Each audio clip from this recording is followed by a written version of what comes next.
What are some simple yet profound cooking tips? Cooking temperature descriptors like low, medium, are not, in any way, meant to correlate to numbers on the stovetop burner setting. Just because your knob has 1-5, that doesn't mean 3 is medium. And not only are those not intended to be correlated, but you may also need to adjust your burner setting throughout the cooking process to maintain a cooking temp. For example, adding a new cool ingredient drops the temp, so you may want to turn the burner up to bring it back up to temp quicker. Conversely, water boiling off helps keep a pan's temp cooler, so once enough water boils away, your pan's temp may start to rapidly climb.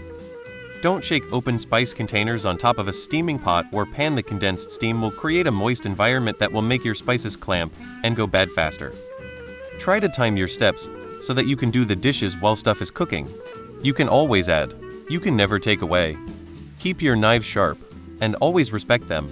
Taste as you go, and remember that it's much easier to add more salt and seasoning than to remove it.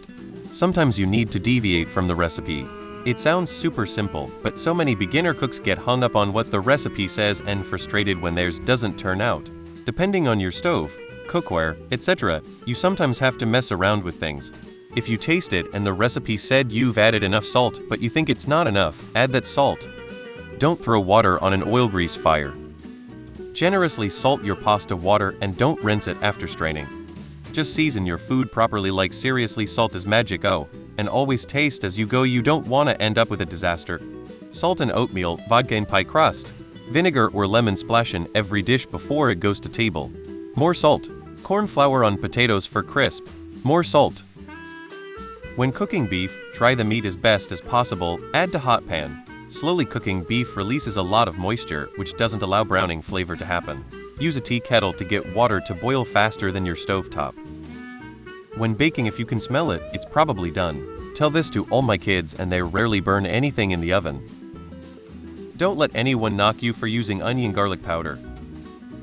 Whatever the recipe says about garlic or vanilla, it's not enough. No, I don't mean another quarter teaspoon. I mean maybe double it and then see if it tastes okay yet. Clean up as you cook. A falling knife has no handle. In other words, let that shit drop. Don't try to catch it. Prep everything before you start. Taste your food as you go. Use fresh ingredients. They make a difference. Don't forget the salt, but don't overdo it. Let meat rest before cutting it. Keep recipes simple. Less is more. Mistakes happen, just learn from them. They've worked for me. When baking, use weight, not volume. Watch your temperatures. You can't unburn food.